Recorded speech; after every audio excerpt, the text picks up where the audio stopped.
उनको हम मिले, उनको बोला कि ये आसान आसान बातें हैं, आप लोगों को बता दीजिए अगर आप महामारी बोल रहे हैं और उसको खत्म करना चाहते हैं। पहली बात तो कोई महामारी है ही नहीं, और जिनको सांसों की दिक्कत है वो ठीक हो सकता है। तो इसे जो मैंने अभी बताया ना, इसे मेडिकल भाषा में बोलते हैं प्रोन वेंटिलेशन। नाम जरूरी नहीं है, मैं यही बता रहा हूँ आपको, ये आप कर दीजिए। तो आप अगर मेरी जांच करना चाहें जो मैं बोल रहा हूँ सही है कि नहीं, तो पहली बात तो मेरी भी जांच कीजिए, क्योंकि मैं भी जो बोल रहा हूँ वो सच है कि नहीं। तो आप एक शब्द याद रख लीजिए, प्रोन वेंटिलेशन। ये वीडियो रिकॉर्डिंग भी कर रहे हैं, ये नाम याद भी ना रहे तो ये वीडियो देख लीजिए। किसी भी डॉक्टर से बोलिए जो भी ऑक्सीजन सिलेंडर की बात कर रहा है, वेंटिलेटर की बात कर रहा है, कि डॉक्टर साहब वेंटिलेटर की क्या जरूरत है, ऑक्सीजन सिलेंडर की क्या जरूरत है। अगर पेशेंट को हम प्रोन वेंटिलेशन लगाएं तो क्या होगा, जैसे ही वो सुनेगा प्रोन वेंटिलेशन, उसकी आंख, उसकी कान खड़े हो जाएंगे, ये प्रोन वेंटिलेशन कहाँ से आ गया, ये तो मेरा धंधा चौपट कर देगा। तो ये जो मैंने आपको पूरी प्रक्रिया बताई है, इस प्रक्रिया का नाम है प्रोन वेंटिलेशन। और ये प्रक्रिया मैं चाहता हूं कि आप तक पहुंचे, उसके लिए आज मैं आपके लिए पूरा इंतजाम करके लाया हूं। मैं 10 मिनट ही और लूंगा, और लेकिन इसमें कुछ बातें, कुछ सामान है जो मैं चाहूंगा कि आप तक पहुंचे। तो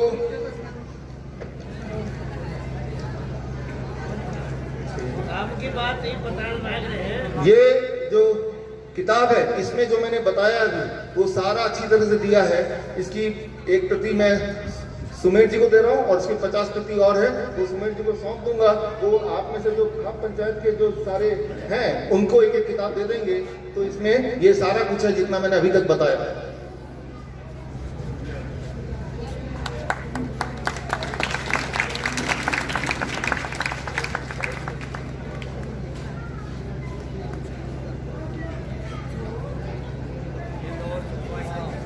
अब 5-10 मिनट और मैं लूंगा, क्योंकि अब ये डब्बा पूरा है, इसमें कुछ सामान और है, राइट। और एक बात जो पिछले 2 साल में हमने देखा, जो बताना बहुत ज़रूरी है आपको, कि जो मरीज हमारे पास आए, हमारे हॉस्पिटल आए, या जिन मरीज को टेलीफोन के माध्यम से हमने ठीक करने की कोशिश की, उनमें से कई लोग, मैंने आपको बताया कितने दिन में हमने ठीक किया, ज़्यादातर मरीजों को 3 दिन में।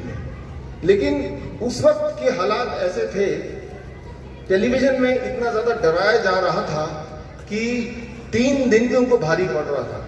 उनके घर वालों को लगता था कि ये अछूत हो गया है, इसको छूना मना है, दूसरे कमरे में रहो या कहीं और जाके रहो, हॉस्पिटल में भर्ती कर दो, ये तो हमें भी बीमार कर देंगे।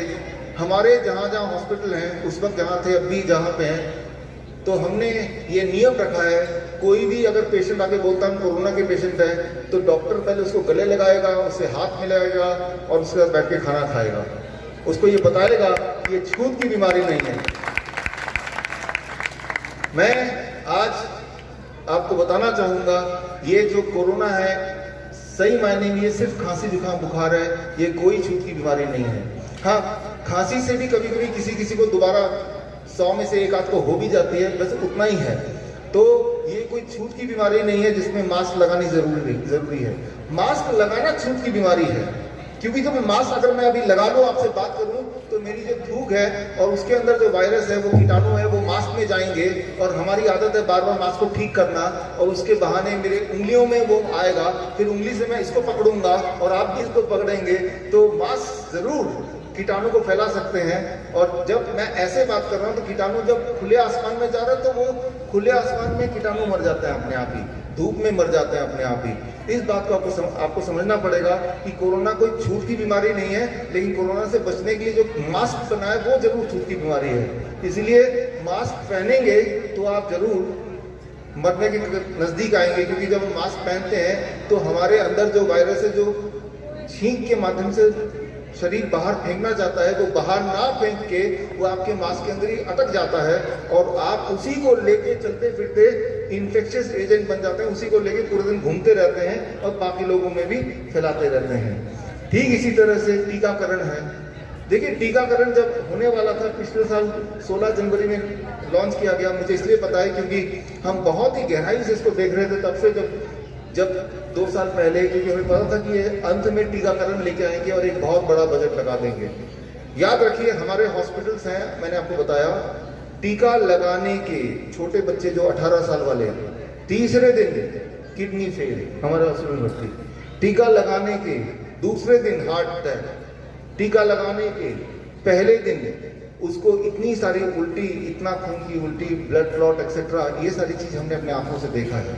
इसीलिए बहुत ज्यादा समय ना लेते हुए मैं टीका के बारे में इतना बोलना चाहूंगा कि किसी भी हालत में टीका ना तो खुद लगाएं ना किसी को लगाने दें। वो इसलिए टीका आपको नहीं मार रहा है, आपके पूरे आने वाले पुश्तों को खराब कर देगा, आने वाले पुश्तों को ऐसा बीमार करेगा जो अगली नस्लें पैदा होंगी।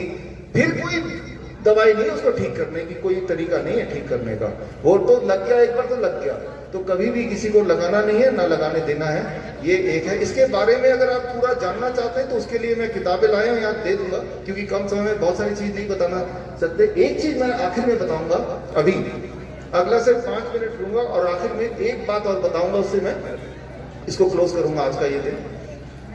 वो ये कि मान लो यहां से जितने भी लोग हैं आज घर गए और अचानक आप में से किसी को बुखार हुआ, तो बुखार में क्या करना है मैंने आपको बता दिया ऑलरेडी। नारियल पानी और मौसम्बी का जूस बता दिया सबको, लेकिन उसमें यह भी बताया कितना दिन लगेगा ठीक होने में। 3 दिन लगेगा।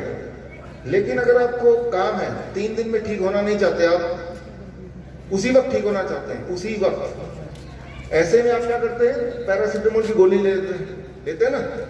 पैरासीटामोल गोली ले लिया कि डॉक्टर ने गोली दी बुखार की और बुखार उतर गया। लेकिन होता क्या कि जब बुखार उतरता है उसके बाद जैसी गोली का असर खत्म हुआ, बुखार दोबारा चढ़ जाता है। इस बार जब बुखार चढ़ता है तो पिछली बार से ज्यादा चढ़ता है। इस बार जब आपको कमजोरी होती है तो पिछले बार से ज्यादा कमजोरी होती है। और ये सिलसिला चलता रहता है। और इस सिलसिले को ज्यादा लंबा चलाएंगे, बार बार चलाएंगे, बार बार खाएंगे, तो आपका किडनी और लीवर फेल होता है। हमारा किडनी का ही हॉस्पिटल है, वहां हम लिखवाते हैं मरीजों से कि आप पिछले 1 साल में जो जो दवाइयां खाई थी वो जरा लिख के दीजिए।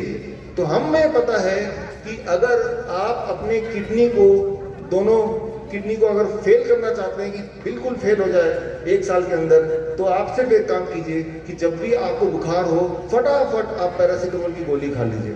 राइट, तो गोली तो खानी नहीं है और ठीक भी होना है। गोली नहीं खानी है और तुरंत ठीक हो जाना है 1-2 घंटे के अंदर। जितनी देर में कोई गोली लेके आएगा, जितनी देर में कोई डॉक्टर के पास जाएगा, उतनी देर के अंदर ही अगर आप ठीक होना चाहते हैं तो ये मेरा आखिरी 2-3 मिनट है। क्या क्या करना है? 3 ही चीज करने हैं। देखिए,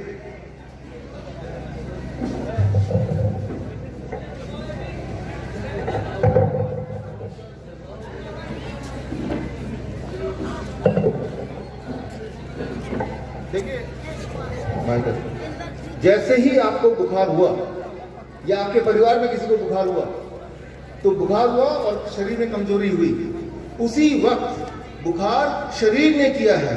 शरीर आप बुखार करके आपको ठीक करना चाहता है। बुखार कोई बीमारी नहीं है, पहले तो ये जान लीजिए। तो आपको शरीर को सपोर्ट करना है। तो जैसे ही बुखार हुआ या बुखार गर्म हो गया हाथ पैर बॉडी, आप ऐसे बैठेंगे जैसे मैं बैठा हूं और एक बाल्टी ले लेंगे। बाल्टी सबके घर में है। बाल्टी में पानी भरेंगे, गर्म पानी। कितना गर्म? इतना गर्म कि उसका टेम्परेचर होना चाहिए 42 डिग्री सेल्सियस।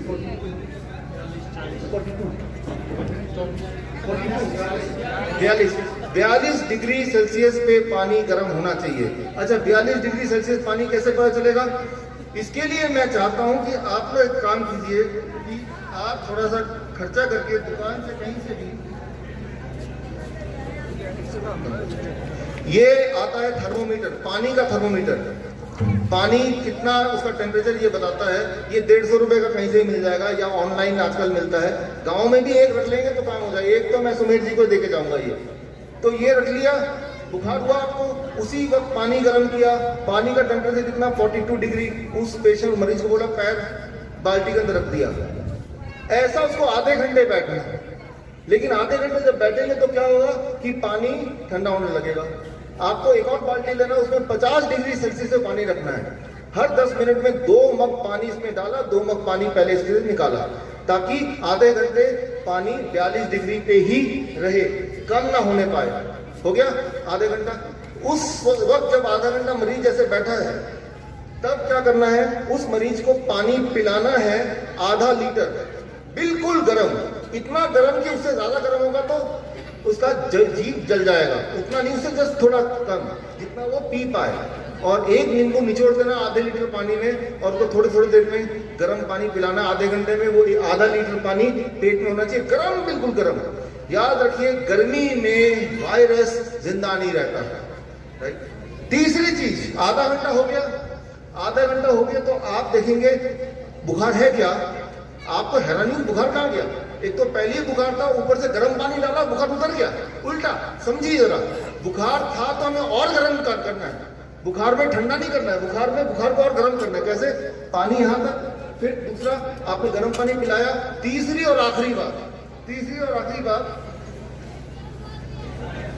आपको ऐसी ये सॉस का बोतल है, कहीं से मिल जाएगा, राइट, मिल जाएगा नहीं तो सॉस का बोतल है, राइट, इसमें चटनी वटनी रखते हैं, ऐसे दबाते हैं, ऐसा खरीद लीजिए। इसमें 200 ml पानी भर लीजिए, आधा लगभग, राइट, और उसका जो टेम्परेचर होगा वो होगा 40 डिग्री, 40 डिग्री। और उसको क्या करना है, आप सबने सुना होगा, इसे बोलते हैं जलनेती। जलनेती तो बड़ा मुश्किल है। जलनेती में एक नाक से पानी डाला, दूसरे से पानी निकाला। किसी को आता है आप में से? नहीं आता, मुझे भी नहीं आता, बहुत ही मुश्किल लगता है। मैंने कभी करने की कोशिश नहीं की, एक बार किया था तो पता नहीं अजीब सा लगा, मैंने छोड़ दिया।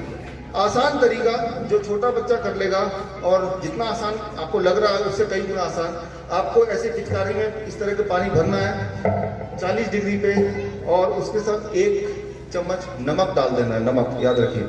और आप ऐसे करके जैसे ही यहाँ दबाएंगे जादू की तरह पानी यहाँ से निकलेगा, राइट, फिर यहाँ से दबाएंगे जादू की तरह पानी दूसरे से निकलेगा, बिना मेहनत के, पहली बार में, छोटा छोटा बच्चा भी, राइट। और ऐसा करके 200 ml पानी, 100 ml इधर, 100 ml इधर, ऐसा किया। ये पूरे काम को करने में 32 मिनट लगेंगे। 30 मिनट तो बैठे थे, 2 मिनट इसका हो गया। 32 मिनट में आप उससे पूछेंगे मरीज से, आपको बुखार है, आपको बदन दर्द है, आपको खांसी है, तो ज्यादातर बोलेंगे कुछ नहीं है, ठीक हो गया। 1 घंटे बाद दोबारा से ये कर लीजिए, आधा घंटा और, तो कुल मिला कितना हो गया? 2 घंटा। 2 घंटे के अंदर देखेंगे पूरी तरह आप ठीक हो गए और दोबारा आपको बुखार चढ़ा भी नहीं। तो ये एक बड़ी तेज तरीका है। ये तरीका जब करेंगे, साथ में मौसम्बी का जूस, संतरे का जूस, वो भी फिर भी पी लीजिए, 3 दिन का वो भी कर लीजिए, हालांकि आप पहले दिन ही ठीक हो गए, राइट। तो मैं आपको ये बताना चाहता हूं कि जब बुखार आए तो बॉडी को सहारा देना है बुखार करके, बुखार उतारना नहीं है। बुखार और बढ़ाएंगे तो बुखार अपने आप उतर जाएगा, बुखार घटाएंगे तो बुखार और बढ़ जाएगा, राइट। तो अगर इतना आप समझ लेंगे बॉडी किस तरह से काम करती है, आपका शरीर किस तरह से काम करता है, कम से कम कभी आपको खांसी जुकाम बुखार से डर नहीं लगेगा।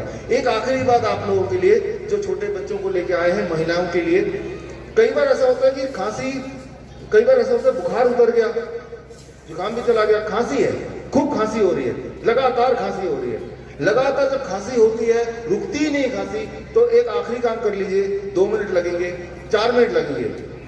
अनार लेना है, अनार, अनार लेके उसको, अनार को छीलना है, उसके दाने को आपको उसको गरम, एक पतीले में उसको गरम करना है, 3-4 मिनट पतीले में गरम करते जाना है, गरम करते जाना है, गरम करते 3 से 4 मिनट। और जितना उसका, उस मरीज का जितना वजन है, मान लो उसका वजन 10 kg है, तो 1 चम्मच वो भुना हुआ अनार के दाने उसको चबा चबा के खिला देना है।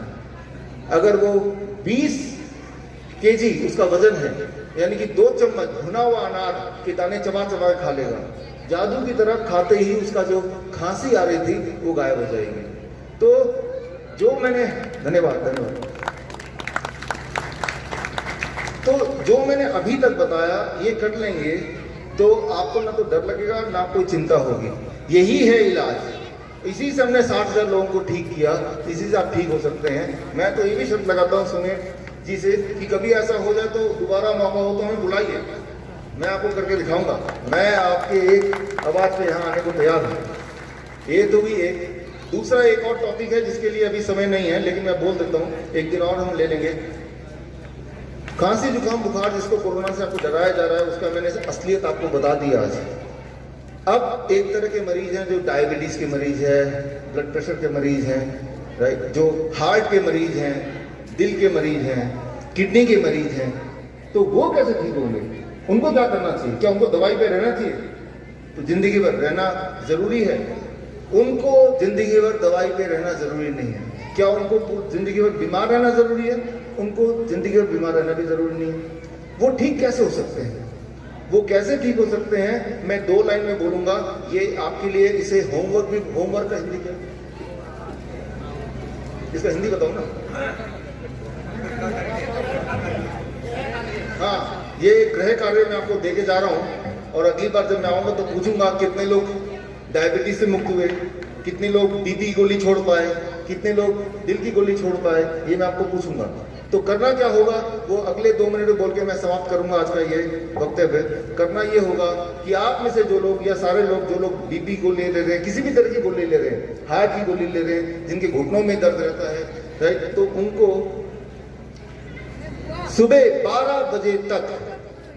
बजे तक सिर्फ और सिर्फ 3 से 4 तरह के फल अपने पसंद के खाने, अपने पसंद का 3 से 4 तरह के फल। वो केला हो सकता है, अमरूद हो सकता है, सेब, संतरा, जो फल आप चाहे उतना खा सकते हैं। पेट भर के खाना है। कितना खाना है? जितना आपका वजन है। मेरा वजन 70 केजी, तो 700 ग्राम, एक शून्य और लगा दीजिए, इतना तो खाना है। कुछ और नहीं खाना है, रोटी, पराठा, सब्जी, ये सब चीज नहीं खाना है, लेकिन पेट भर के क्या खाना है? फल खाना है। ये तो हो गया पहला स्टेप। 12 बजे चाय भी नहीं पीना है, ठीक है ना। चाय पीना है तो वो ग्रीन टी जिसे बोलते हैं पी सकते हैं, और फिर भी पीना है तो दूध नहीं डालिए, चीनी मत डालिए, यूं ही चाय गर्म करके चाय का पत्ती वो पी सकते हैं। 12 बजे तक ये करना है। और दोपहर के खाना खाने से पहले, खाना खाने बैठ गए, खाना छूने से पहले रोटी सब्जी दाल चावल जरूर खाना है, लेकिन उससे पहले साथ में नहीं, उससे पहले सलाद खाना है। सलाद कितना? आपके बॉडी वजन के हिसाब से, जितना आपका बॉडी वजन है उससे 5 से गुना कर दीजिए। मेरा बॉडी वजन है, शरीर का वजन है 70 केजी, इसको मैंने 5 से गुना कर दूं, 350 ग्राम सलाद मैं पहले खाऊंगा, अब मैं रोटी सब्जी खाऊंगा। तीसरी और आखिरी बात, शाम का जो भोजन होगा, डिनर होगा, राइट, वो 7 बजे से पहले फिनिश कर लीजिए, खत्म कर लीजिए। उसमें भी पहले आप सलाद खाइए 350 ग्राम आपके वजन के अनुसार, उसके बाद रोटी सब्जी खाइए, जो भी खाना चाहते हैं उसके बाद खाइए।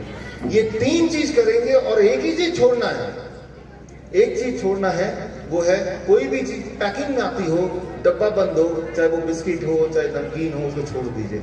इतना अगर करेंगे, और ऐसा करता हुआ अगर 1 हफ्ता हो गया, तो आपको बीपी की गोली, शुगर की गोली छोड़ना मजबूरी हो जाएगी। और अगर आपने नहीं छोड़ा तो बीपी नीचे इतना चला जाएगा, शुगर इतना नीचे चला जाएगा, आपको तकलीफ होगी। तो ये आप कीजिए, और अगली बार जब मिलूंगा तो मैं आपसे पूछूंगा क्या नतीजा रहा। धन्यवाद।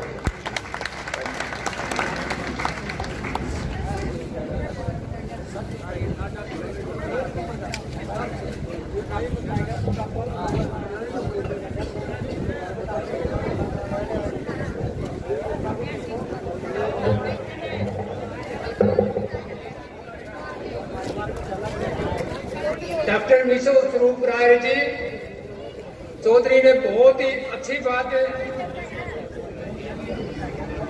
बताई है, जो जीवन जीने की है। हमें इनको सुनना चाहिए और थोड़ा सा समय भी दें। इनकी बातें काफी असरकारक हैं, कारगर हैं, जो जीवन के लिए उपयोगी रहेंगी। अगले वक्ता का नाम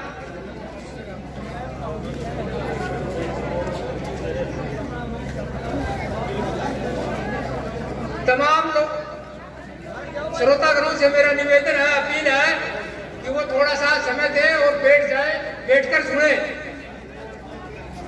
अगले वक्ता को मैं बुलाऊं उससे पहले आप पांडाल में आए, जो दाएं बाएं खड़े हैं, इधर उधर हैं, और थोड़ी सी बातें, बहुत गहरी बातें हैं, इनको सुनना चाहिए, हमारी जिम्मेवारी बनती है। इन्हीं बातों से मैं आपसे फिर से अपील है कि आप दोबारा से एक बार बैठ जाएं। बहुत अच्छी बातें, विद्वत लोग यहाँ मौजूद है और वो आए हैं और अपनी बात रखेंगे। अगले वक्ता हमारे साहिल गोयल, एडवोकेट सुप्रीम कोर्ट, जो बहुत सी बातें आपके सामने रखेंगे, वो आए और अपना संबोधन दें।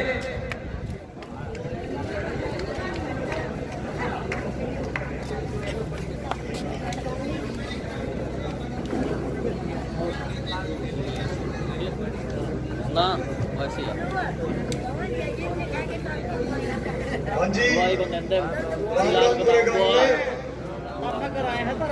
और मेरे बड़े बुजुर्ग जो माताएं और बड़े बुजुर्ग हैं उनको नमन, और छोटे भाइयों ने राम राम। देखो,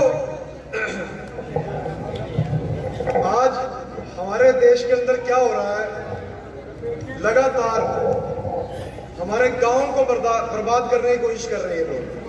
कुछ महसूस कर रहे होंगे आप लोग पिछले 2 साल से क्या हो रहा है। लगातार 2 साल से आपके मुंह पे पट्टा लगाने की कोशिश कर रहे हैं। क्यों भाई? बच्चे एक बार बैठ जाओ, जरा सुन लो, सारे काम की बात है। सारे जो आसपास बैठे हो बैठ जाओ, तुम सारे काम की बात है। और अपना गांव बचेगा तो अपना देश बचेगा। जब गांव नहीं बचा अपना तो अपने देश को बचाने वाला कोई नहीं है।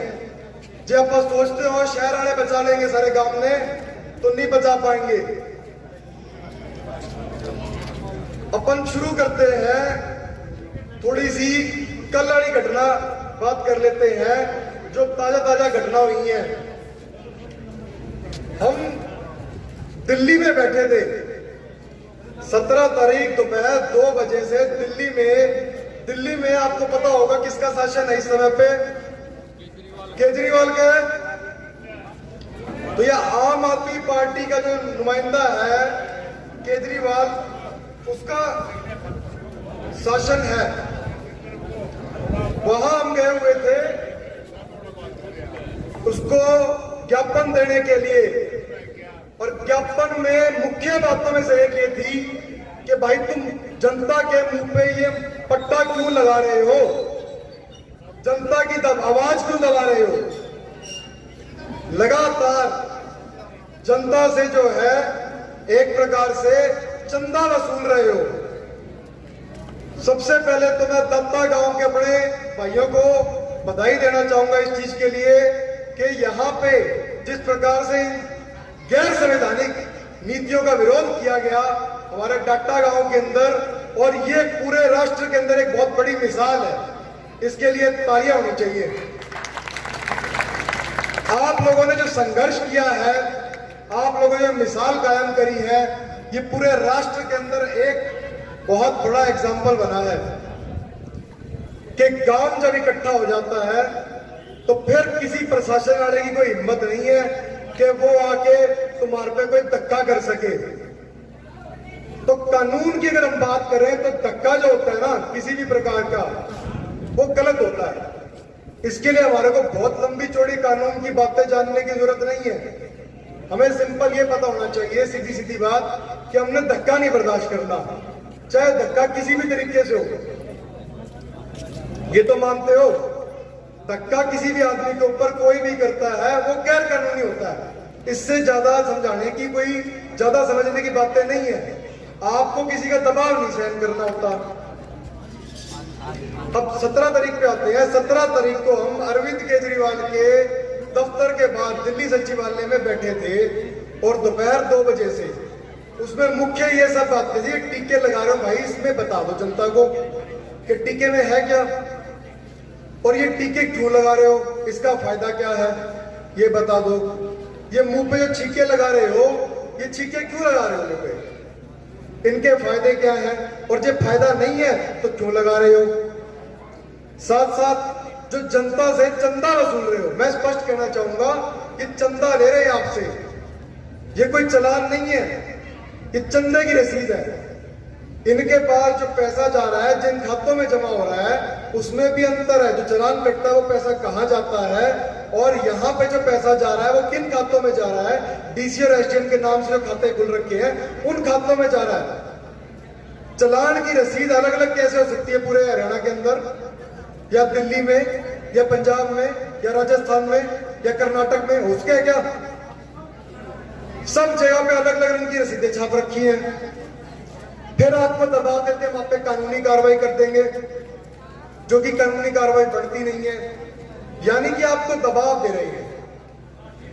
ये सब बातें पूछने के लिए और इन सब बातों के बारे में सारा जानने के लिए और उसकी प्रतिक्रिया लेने के लिए हम ये ज्ञापन लेके गए थे केजरीवाल के पास। और आपको ये भी पता होगा कि दिल्ली की पुलिस किसके कंट्रोल में है? दिल्ली की पुलिस जो है वो केंद्र के अंदर आती है। रात दिन आपने सुना होगा कि अरविंद केजरीवाल बार बार ये बात कहता है कि भाई दिल्ली की पुलिस मेरी बात नहीं सुनती और केंद्र जो है ये दिल्ली की पुलिस मेरे हाथ के अंदर दे देगी ताकि मैं इसका उपयोग कर सकूं और मेरे खिलाफ उपयोग ना किया जा सके इसका। कहता है अब हम 2 दिन से वहां बैठे रहे, हमारे से ज्ञापन लेने कोई नहीं आ रहा। 24 घंटे बीतने के बाद एक पुलिस इंस्पेक्टर आता है, वो कहता जी ज्ञापन दिलवा देंगे। अरे भाई, एक कागज का टुकड़ा जो हम मुख्यमंत्री को देने जा रहे हैं जिसमें सारी बातें लिखी हुई हैं, वो देने के लिए हमारे को 24 घंटे इंतजार करवाया जाता है पहले कि अब कोई आप आ जाओ 2 बंदे और उसको रिसीव करवा दो। तो ये भाई कौन सी न्यायिक बातें हुई कि हम उस राजा के द्वार पे खड़े हैं और राजा का कोई नुमाइंदा नहीं आ रहा, कोई आदमी नहीं आता और ना कोई उसकी जिम्मेवारी लेने वाला आता कि हाँ राजा तक मैं ये बात पहुंचाऊंगा। वो राजा ही हुआ। 24 घंटे तक वो जो आता नहीं सामने, अब 24 घंटे के बाद आके बोलता है, लेकिन तब भी कहता है कि किसी को दिलवा देंगे, पता नहीं किसको दिलवाएंगे, आप में से 2 या 1 व्यक्ति अंदर चले जाओ, उनको इजाजत देंगे। हमने कहा नहीं, जनता के बीच में आओ, जनता के बीच में आके आप बात करो, जो बात आपको करनी है, जो पॉइंट्स हमारे हम आपके सामने बताएंगे आपको। और जब वो नहीं आ सकते सीएम, तो उनके दूसरा कोई नीचे वाला आदमी आ जाए। अब इस तरह करते करते 3 दिन निकल गए। कल 19 तारीख को सुबह 11 बजे इन लोगों ने धक्का करके हमारे को, पुलिस वालों ने धक्का मुक्की करके हमारे साथ मारपीट करके हमारे को बसों के अंदर घुस दिया और पास के थाने में ले गए, जो कि बिल्कुल गलत था। इन्होंने ना कानून की रक्षा करी, ना किसी संविधान की रक्षा करी। और वहां उस समय पे सुबह लगभग 11 बजे संविधान की जो है अस्थियां जल रही थी। बिल्कुल इन्होंने राख कर दिया संविधान को। तो ये आपके सामने है वो धरना जो था, जो कि धरना नहीं था, एक ज्ञापन देने हम कागज गए थे। बाद में हमारे को बैठना पड़ा वहां पे, हमारे पास कपड़े तक नहीं थे। 3 दिन से हम उन्हीं कपड़ों में बैठे थे। महिलाएं थी, उनको टॉयलेट वॉशरूम बंद कर दिया, उनका जाने नहीं दिया। आसपास कहीं पे अरेंज किया, उसको भी बंद करवा दिया पुलिस प्रशासन ने। और वो पुलिस प्रशासन जो केंद्र के अंदर है, और हम पहुंचे थे दिल्ली के चीफ मिनिस्टर के सामने, और उस पुलिस प्रशासन ने हमारे को चक लिया। और एक तरफ वहां पंजाब में सरकार इनके खिलाफ लड़ रही है आपस में, ध्यान से सोचो इस बात को। वहां वही सरकारें आपस में लड़ रही हैं एक दूसरे के साथ, और दूसरी जगह उसी पुलिस बल का प्रयोग करके हमारे को वहां से उठवाया जाता है। क्यों? उनको पता था भारी तादाद में लोग पहुंच रहे थे वहां पे, ज्यादा से ज्यादा लोग पहुंच रहे थे।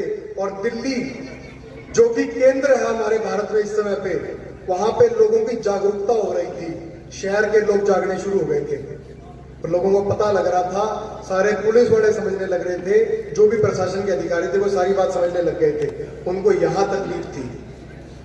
ये सारा का सारा पूरा सिस्टम जो है आपस में इकट्ठा है, दिखाने के लिए आपको 4, 5, 10 पार्टियां, लेकिन अंदर काम उसी एक कहने वाले का। ऊपर से जवाब आता है, उसको नीचे वाले सारे करते रहते हैं। ये हो रहा है हमारे भारत में इस समय पे। तो सारे संवैधानिक अधिकार छीन लिए। मेरे साथ जो है मारपीट भी की उन्होंने थोड़ी बहुत, घेराबंदी करके, क्यों उनको पता था ये ज्यादा सामने आ चुके हैं इस समय पे, और ये बातों को लोगों को जागरूक कर रहे हैं, सब जगह पहुंच रहे हैं। इस पे ज्यादा समय न वेस्ट करते हुए, तो ये जो आपको दिखा के वहां पे वो एक दूसरे को अलग दिखा रहे हैं और यहाँ पे एक दूसरे की मदद कर रहे हैं। जहां पे उनका भंडाफोड़ होता है कि वो आपस में मिलके क्या कर रहे हैं, वहां पे ये आपकी सारी की सारी चीजें एनर्जी लगा के भंडा फोड़ने की चीज को रोकते हैं और एक दूसरे का साथ देते हैं। अब हम आते हैं कि ये जो टीके लगाए जा रहे हैं, ये टीके सिर्फ और सिर्फ आपकी सेहत नहीं खराब कर रहे। सेहत खराब क्यों कर रहे हैं ये भी आप सोच रहे हो, मैं बोल रहा हूं सेहत खराब कर रहे हैं।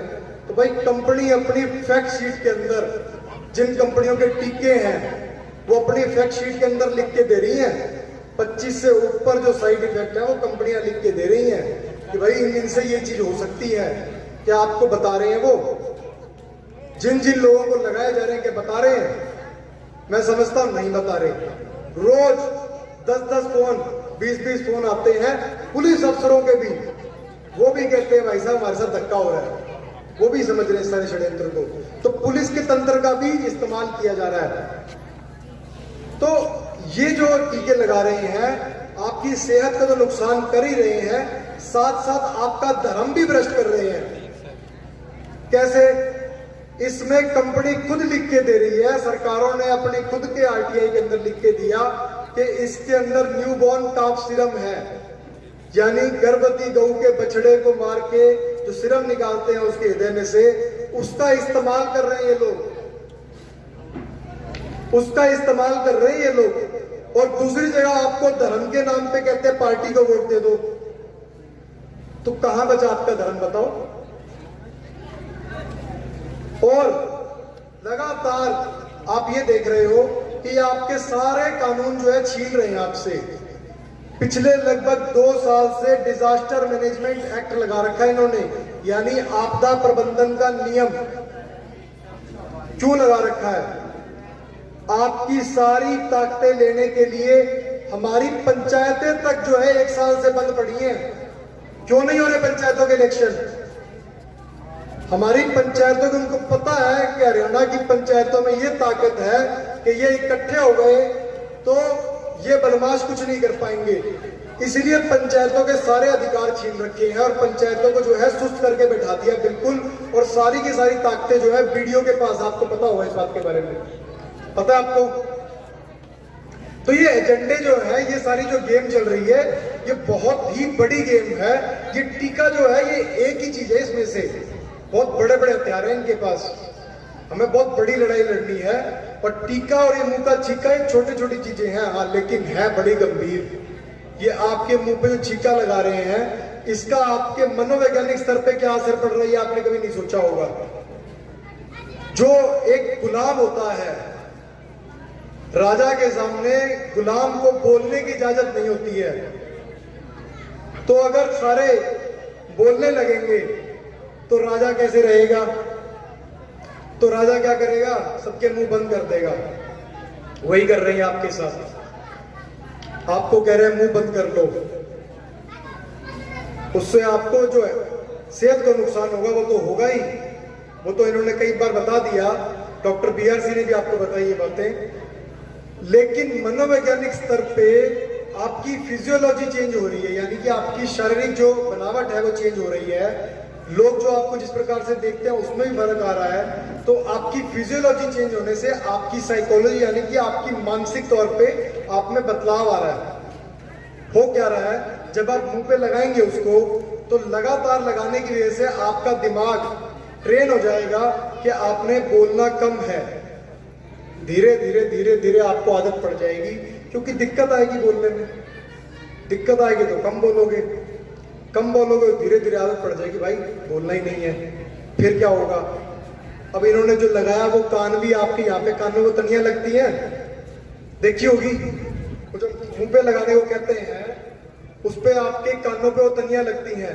उससे आपके कान जो है आगे की तरफ झुक जाते हैं, आगे की तरफ। उससे आपका जो मनोवैज्ञानिक स्तर पे आपको संकेत जाएगा कि आपने सुनना ज्यादा है। तो गुलाम क्या होता है? वो सुनता है, वो बोलता नहीं है। यही चाहिए इनको। और 17वीं शताब्दी के अंदर अगर आप देखोगे तो गुलामों के इसी प्रकार के पट्टे लगाए जाते थे, और बाद में जो है मुंह पे वो जो क्या कहते हैं चिमटे, कहीं कर ना अपने यहाँ पे, वो चिमटे भी लगा दिए थे बाद में। जब कम रह गए ना गुलाम, थोड़े हैं, तो उनके लगा सकते, ज्यादा होंगे तो लगाना मुश्किल है, तो वो चिमटे भी लगाएंगे बाद में आने वाले समय के अंदर। अब जो सा गुलाम उस समय पे ज्यादा बोलता था या जिसका दिमाग चलने लगता था, वो 17वीं शताब्दी के जो राजा होते थे वो क्या करते थे, उसकी नाक के अंदर एक बड़ी सी डंडी डालते थे, स्टिक, एक सुई की तरह ना, लंबी सी डंडी सी, वो डालते हैं नाक से भीतर, उसके नसिका से वो भीतर डालते उसके अंदर, तो बीच में एक झिल्ली होती है नाक के और दिमाग के बीच में, वो झिल्ली फट जाती, उससे फिर उसकी सोचने समझने की क्षमता और घट जाती। अब उसका दिमाग जो है और ज्यादा इन्फेक्ट होने लग जाएगा, क्योंकि जो वायुमंडल में हमारे केमिकल्स जो आज के दिन आपको पता है वही हमारे खेती में डाल रहे हैं, वही केमिकल जो है हमारे गाड़ियों में इस्तेमाल हो रहे हैं, वही केमिकल हमारे दवाइयों के माध्यम से आपको दिए जा रहे हैं। इन सब के पीछे एक ही कंपनी है, वो सब चीजें जुड़ी हुई हैं आपस में। तो वो केमिकल जब आपके अंदर जाएंगे वो आपके मस्तिष्क को खराब करेंगे, और वो झिल्ली उन्होंने तोड़ दी तो आपका दिमाग जो है इन्फेक्ट होना शुरू हो जाएगा। तो आप बोल नहीं पाओगे, आप ढंग से सोच नहीं पाओगे, उसके बाद भी अगर बच गए ना तो आने वाले समय में ये कहेंगे भाई पिछले 2 साल में तुम्हारे को मानसिक तौर पे कुछ दिक्कत आई, आप सब कहोगे हाँ, फिर कहेंगे ये ले नशे की गोली, तो तुम्हारे को कहेंगे तुम तो पागल हो गए हो थोड़े, ये और खा ले, जो थोड़े हुए हो बिल्कुल हो जाओगे। उसको कहते हैं साइकोलॉजिकल जो दवाइयां दी जाएंगी आपको, वो दवाइयां देके आपका जो मस्तिष्क है बिल्कुल डल बना दिया जाएगा। आपको करना क्या है इसके अंदर, आपको एक तो ना बोलना सीखना होगा।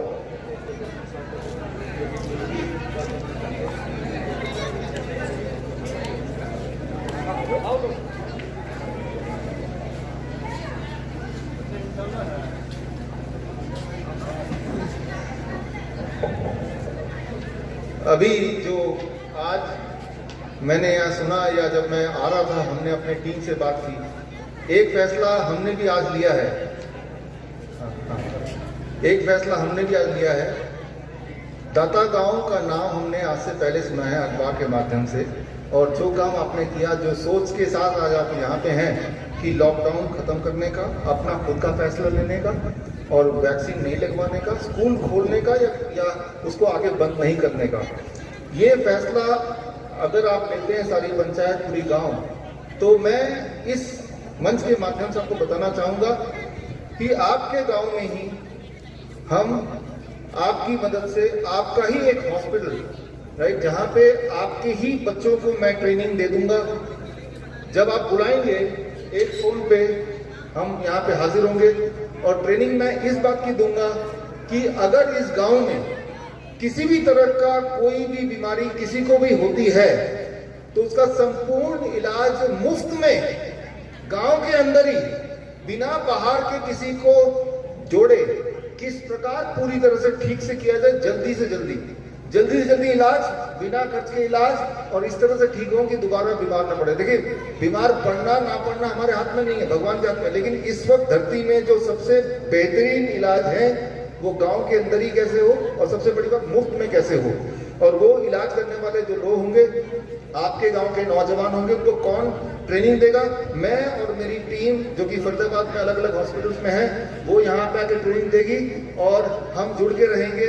और मैं ये विश्वास दिलाना चाहता हूँ कि जो बीमारी के नाम पे डराया जा रहा है, उस डर को यहाँ पे कभी ना आए, ये पूरी कोशिश हम करेंगे। तो अगर आपने लॉकडाउन के खिलाफ फैसला ले लिया तो हम आपके साथ हैं, तन से, मन से और धन से भी, तीनों चीजों से हर बार।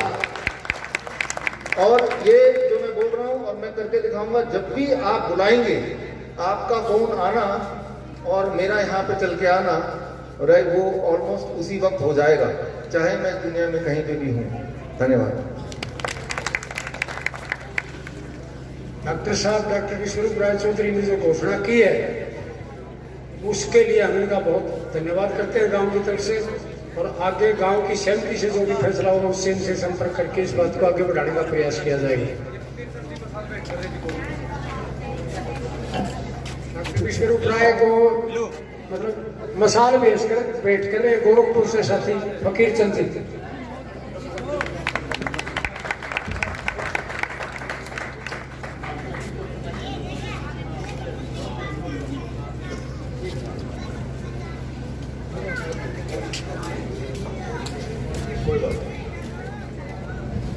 हाँ जी, तो मैं ये कह रहा था कि गांव भाई सब मिलके अगर फैसला लो तो बहुत बढ़िया बात है, और कानून भी आपके साथ है इसके अंदर। आपको सारे कानूनी अधिकार हम बताएंगे, सारे आपके संवैधानिक अधिकार हम आपको बताएंगे, और आपको ये भी बताएंगे कि ये जो सड़ चुका तंत्र है इसको कैसे लड़ना है। प्रस्ताव पास होने बैठ जाओ पर। तो हम जो बात कर रहे थे कि पिछले 2 साल से इन्होंने आपदा प्रबंधन का नियम लगा रखा है। वो अधिनियम क्यों लगा रखा है? आपकी सारी ताकतें छीनने के लिए, आपको लगातार गुलाम बनाने के लिए, और एक अघोषित इमरजेंसी डिक्लेयर कर रखी है। आपको ये कह रहे हैं कि कोई आपदा है। अरे भाई, किसान आंदोलन 1 साल से ऊपर चला, वो अपने आप में एक बहुत बड़ा एविडेंस है कि कौन सी बीमारी फैल गई वहां पे, बताओ? कोई नहीं मरा।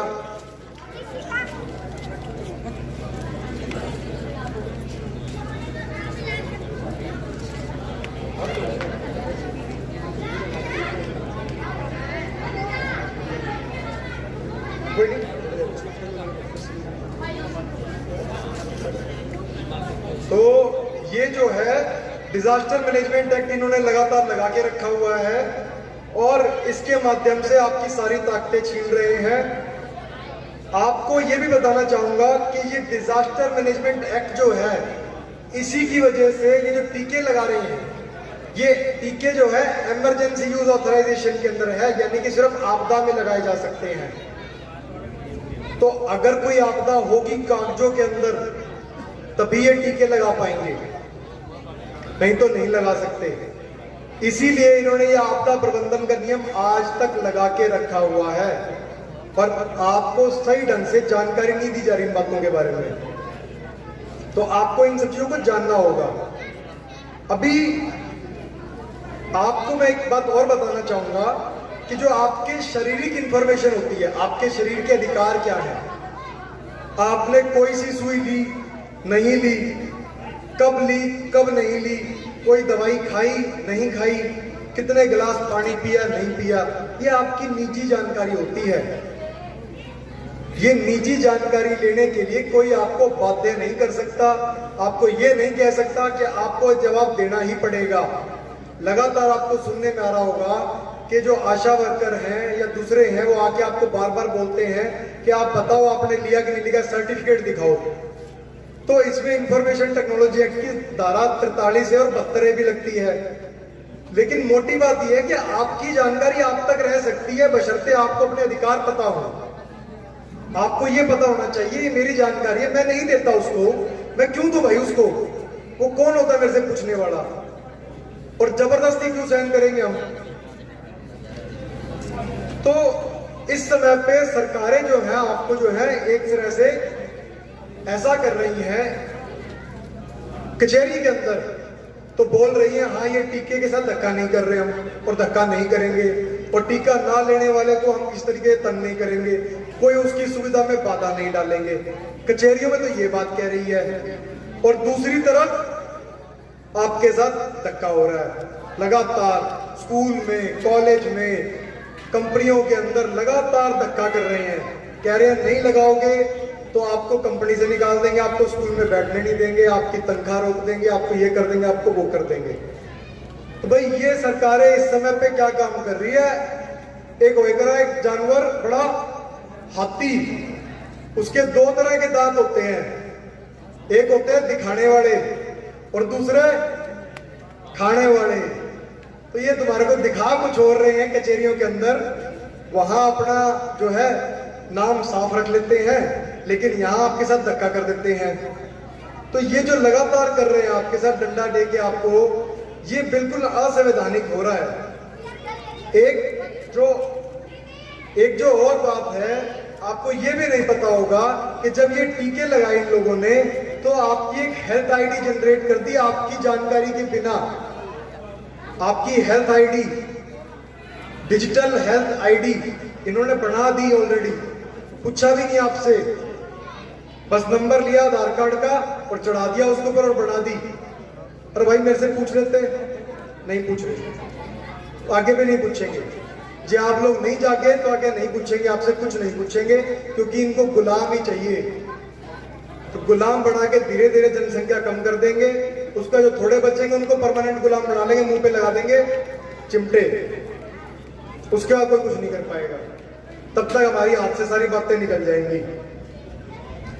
टीकों से जो जो साइड इफेक्ट हो रहे हैं, आपका ये भी पूछने का अधिकार है कि इसकी जिम्मेवारी कौन लेगा। ये सरकारें लेगी, ये कंपनी लेगी जिसके टीके हैं, या लगाने वाला डॉक्टर या एएनएम नर्स जो है वो लेगी। आप पूछ के देख लो, सारे पीछे हट जाएंगे, कोई नहीं लेता। क्यों? क्योंकि उनको पता है कुछ ना कुछ तो रोड़ा है। तो भाई एक इन्फॉर्म्ड कंसेंट होती है, आपको बताना होता है टीका लगाने से पहले कि ये टीका आप लगा सकते हो कि नहीं लगा सकते हो, इस टीके में क्या क्या डला हुआ है, इस टीके से क्या क्या साइड इफेक्ट होंगे, कल को कुछ हो गया तो कौन जिम्मेवारी लेगा। ये सारी बातें बतानी होती हैं। लेकिन सरकारें लगातार जो है अपने कागजों में खेल बदल कर रही हैं, पर आपको बता भी नहीं रही। ऐसे ही कृषि कानून लाए गए थे, जो तो किसानों ने मिलके, हमारे भाइयों ने, सबने मिलके, हम भी लगातार संघर्ष में लगे रहे और वापस हुए। लेकिन लड़ाई अभी अधूरी है। ये जो विदेशी कंपनियां हैं, हमें लगातार, हमारा सारा गांव का पैसा जो है विदेशों में जा रहा है इस समय पे। जब गांव का पैसा गांव में रह जाए ना, तो असली तरक्की वहां होगी। हमारे पास हर चीज का इलाज है, पर आपको हम सारी उचित ट्रेनिंग दे सकते हैं इस चीज के लिए कि आपको कैसे कैसे लड़ना है। इसके लिए हमने एक वार्निंग सर्टिफिकेट, वार्निंग नोटिस भी बनाया है। वो आप इन पुलिस वालों को या किसी अफसर को दे सकते हो, अगर वो आपको धक्का करता है टीके के लिए या सर्टिफिकेट के लिए या मुंह के छीके के लिए, आप उनको दो, उसका नाम लिखो उसके अंदर और उसको कहो कि अपनी फोटो और खिंचवा दे। क्योंकि आजकल ये मुंह पे छीका लगा के रखते हैं और ये पुलिस वाले अफसर मुंह पे वो छीका लगा के रखेंगे और नेम प्लेट उनकी आजकल गायब होती है, तो आप पहचानोगे कैसे कौन सा पुलिस वाला था। इस बात को ध्यान से सोचना कि धीरे धीरे ये जो पुलिस वाले हैं सारे मुंह पे कपड़ा लगा लेंगे, तो कोई आपसे बदमाशी करेगा तो आप कैसे शिनाख्त करोगे उसकी। शिनाख्त करने के लिए आदमी की शक्ल तो देखनी पड़ेगी, शक्ल नहीं दिखेगी तो कैसे करोगे। तो उसको जब वो नोटिस दोगे या कोई बात करोगे तो उसको कहो भाई तू अपना मुंह दिखा, थोड़ी मुंह दिखाई कर दे अपनी है। तो आपको ये सब चीजें करनी है। साथ साथ मैं आपको बताना चाहूंगा कि ये जो बीमारी चल रही है इस समय पे, ये सरकार का एक डॉक्यूमेंट है। एयर इंडिया जो सरकारी कंपनी है, ताजा ताजा बिकी है, सारी चीज बेचने लग रही है आजकल, इनको बेचने में खूब मजा आ रहा है। पहले दूसरी सरकारें कहती थी कि भाई ये मत बेचो, ये मत बेचो, ये सारी चीज करते हैं। सरकार में आने के वो भी बेचने लगे हुए हैं। तो ये सारे मिल बांट के कर रहे हैं। इस कागज में लिखा हुआ है कोई भी फ्लाइट से आएगा, कोई भी हवाई जहाज से आएगा, तो भाई आम आदमी आएगा तो उसको 14 दिन के लिए घर में बंद होना पड़ेगा। और जो दूसरा सरकारी अफसर है या तंत्र में काम करने वाला कोई है, तो भाई उसको घर में बंद होने की जरूरत नहीं है। तो भाई कैसी बीमारी है ये कि तंत्र वालों को नहीं लगती और आम आदमी हमारे गांव वालों के लग जाती है। आप पे इस्तेमाल करते हैं ये इस चीज का, और बार बार आपको कहते हैं कि आप चुप हो जाओ।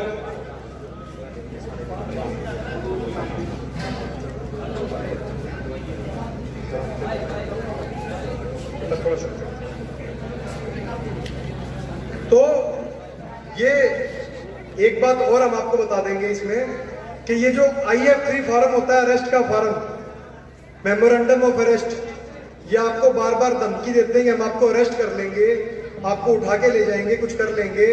तो एक मेमोरेंडम ऑफ अरेस्ट होता है, वो भरना होता है इनको। आपको पता होना चाहिए इन चीजों के बारे में कि आपके अधिकार क्या है।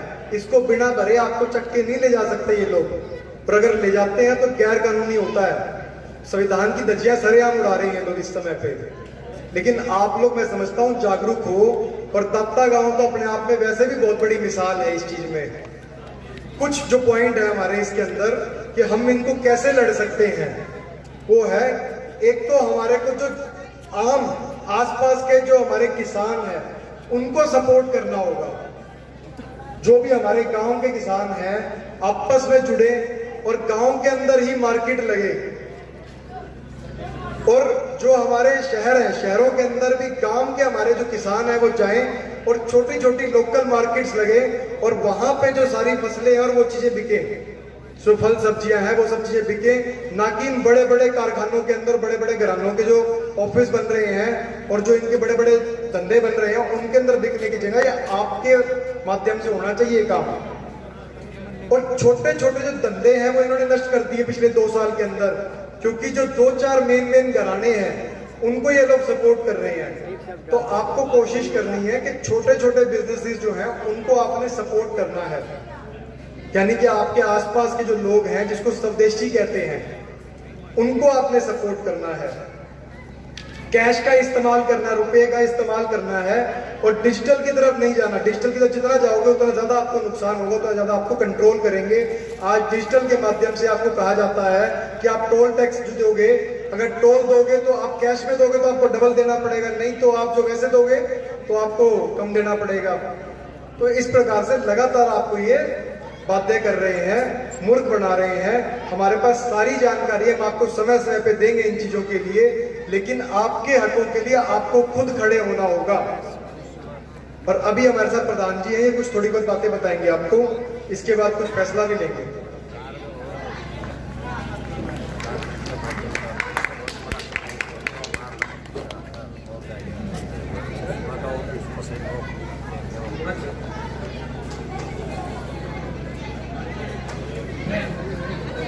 आप 10 मिनट का समय और दें। प्रधान जी सुमेर जी थोड़ी देर में प्रस्ताव लेकर आएंगे, उससे पहले यहाँ की जो व्यवस्था है उसकी देखरेख की अगवानी कर रहे हमारे साथी सुभाष, वो अपना 1 मिनट अपना विचार रखेंगे, इससे ज्यादा नहीं रखेंगे। उनको 1 मिनट का आप समय दें और वो आए और रखें जल्दी।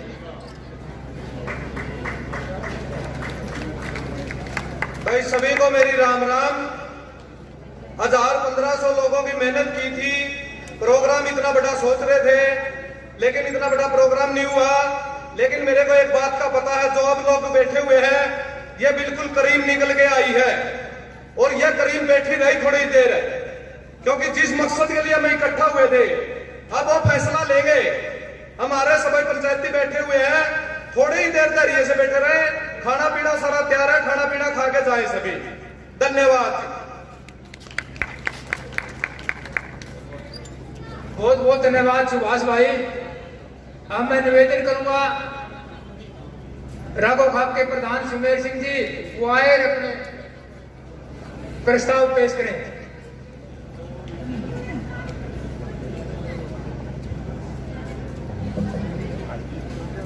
कुछ जो आज फैसले लेना चाहते हैं तमाम खाप प्रधानों की सहमति से, उस बारे में जो यहाँ पॉइंट आपके बीच में मैं रखूंगा, और उसके बाद जो सारी खापों की हिसारचला की खापों के प्रधान आए हुए हैं वो अपना इस पर सहमति का जो संदेश देंगे, वो संदेश भी सही ढंग से तभी दे पाएंगे। आप ध्यान से इसको सुने प्रस्ताव को, ताकि हम सही फैसला लेके आज की पंचायत में उठ सके।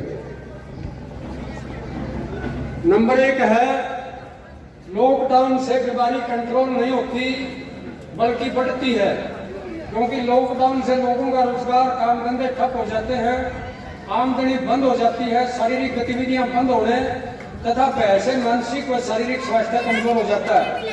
भूखमरी, कुपोषण व अभाव से लोग ज्यादा मरते हैं। अतः यदि महामारी के आड़ में सरकार दोबारा लॉकडाउन लगाएगी तो सभी खापें इसका विरोध करेंगी।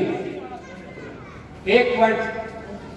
नंबर 2, शिक्षण संस्थाएं बंद होने से भावी पीढ़ी बर्बाद हो रही है, उनका मानसिक व शारीरिक स्वास्थ्य गिर रहा है तथा ऑनलाइन शिक्षा का रास्ता शिक्षा व स्वास्थ्य विरोधी है। अतः महामारी का बहाना करके भविष्य में यदि शिक्षण संस्थाओं को बंद किया जाएगा तो खापें इसका विरोध करेंगी तथा शिक्षण संस्थाओं को बंद नहीं करने दिया जाएगा। नंबर 3, कई स्रोतों से प्रमाणित हो चुका है कि मास्क से बीमारी रुकती नहीं बल्कि बढ़ती है तथा नई बीमारियां लगने की संभावना रहती है। इसलिए ब्रिटेन, नीदरलैंड जैसे कई देशों ने मास्क हटा दिए हैं। अतः भारत में भी मास्क की अनिवार्यता खत्म की जाए। नंबर 4, किसी भी बीमारी का इलाज कोई नागरिक किसी भी पद्धति से करवाना या करना चाहता है, यह उस नागरिक की मर्जी है। उस पर जबरदस्ती अंग्रेजी इलाज या टीका थोपना संविधान का उल्लंघन है। अतः खापे इस जबरदस्ती का विरोध करेंगी। नंबर 5, जनवरी 2022 में केंद्र सरकार द्वारा सुप्रीम कोर्ट में दिए हलफनामे के अनुसार देश के किसी भी नागरिक की सहमति के बिना उसको टीका नहीं लगाया जा सकता तथा टीका न लगवाने वाले की कोई भी जन सुविधा रोकी नहीं जा सकती। अतः हरियाणा में केंद्र सरकार के हलफनामे के उलट जिन अधिकारियों के आदेश से कंडीशन लगाकर टीके लगवाए जा रहे हैं, ऐसे सभी अधिकारियों कर्मचारियों के खिलाफ मुकदमे दर्ज किए जाएं। नंबर 6, दुनिया के जिन देशों में जैसे इजराइल, जापान आदि में जहां टीके तीसरी चौथी डोज लगाई जा रही है, वहां पर मौतें 10 से 26 गुना तक बढ़ चुकी हैं। अतः भारत में भी यह बिना ट्रायल के टीके न लगाए जाएं। नंबर 7, कोरोना से बड़ी कई बीमारियां हैं जिनमें मौतें भी कोरोना से कई गुना हो रही हैं। जैसे हार्ट अटैक है, कैंसर है, टीबी है। पहले से ही कई बीमारियां ऐसी हैं जिनमें कोरोना से बहुत ज्यादा मौतें होती हैं, बहुत ज्यादा लोग परेशान हैं। उनके लिए सरकार कुछ नहीं कर रही है और कोरोना पहले कोरोना के ऊपर सारे अखबार, सारे टेलीविजन और सब कुछ को सरकार ने झोंक रखा है। इसलिए आज की महापंचायत सरकार से इस बात की मांग करती है कि दूसरी महामारियों पर कोरोना पर इतना फोकस करने की बजाय दूसरी महामारियों पर ध्यान दिया जाए और उनके लिए सभी तरह के उपाय करके उन बीमारियों की रोकथाम की जाए। नंबर 8, आज की इस महापंचायत में हरियाणा की सभी खापों से मीडिया के माध्यम से अपील की जाती है कि इस महापंचायत में लिए गए निर्णयों पर सभी खाप पंचायतें में विचार विमर्श करके ठोस फैसले लें तथा इस मुहिम को आगे बढ़ाएं। नंबर 9, आखिरी,